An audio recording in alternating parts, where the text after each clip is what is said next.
Какво е кожата? Това е външната покривка на човешкото тяло. Поради особеностите и строежа ти, тя изпълнява различни функции за нашето тяло.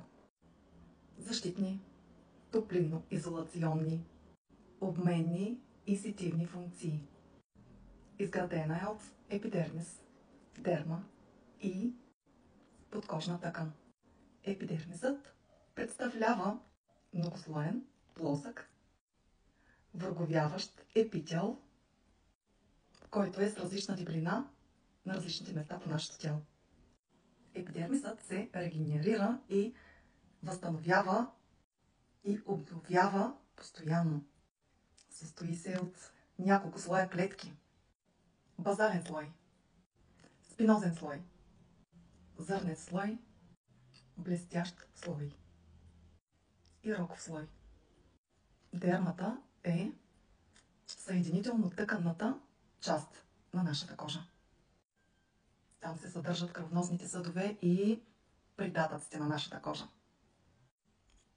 Самата дерма се състои от повърхностен слой и от дълбок слой.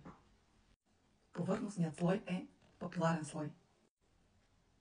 Съдържа папили, които се вдават в епидермиса, които са изградени от хлабава съединителна тъкан.